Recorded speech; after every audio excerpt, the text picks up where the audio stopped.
Governor Punjab عمر سرفراز چیمہ، عثمان بزدار اور پاکستان تحریک انصاف کے senior رہنما میاں محمود رشید کو اسلام آباد بلا لیا گیا۔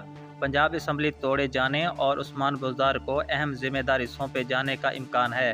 ذرائع نے بتایا ہے کہ وزیراعظم عمران خان نے عثمان بزدار کے ساتھ میاں محمود رشید کو بھی اسلام آباد پہنچنے کی ہدایت کی ہے۔ وزیر اعظم سے ان سیاسی رہنماؤں کی ملاقات میں پنجاب کے سیاسی بحران سے نمٹنے کے لیے مختلف آپشنز زیر غور آنا متوقع ہیں۔ عثمان بزدار اور میاں محمود رشید وزیر اعظم کو پنجاب نے نمبر گیم پر بریف کریں گے۔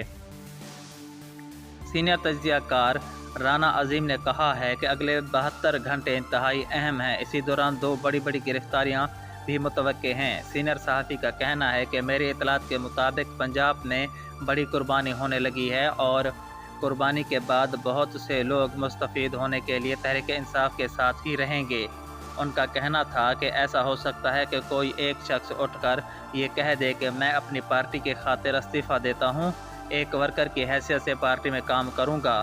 رانا عظیم نے کہا ہے کہ علیم خان کے لیے نون لیگ کی طرف سے بڑی پیشکش موجود ہے۔ گورنر سندھ عمران اسماعیل صرف ایک شخص سے بات کرنے آئے تھے، ابھی کچھ بڑی شخصیت نے آنا ہے اور کسی اور طرف سے بھی پیغام آنا ہے۔ اگر چودھری پرویز الہی کی مرضی کے بغیر کوئی وزیر اعلیٰ لاتے ہیں تو اس فارورڈ بلاک سے زیادہ بڑا بلاک سامنے آ جائے گا۔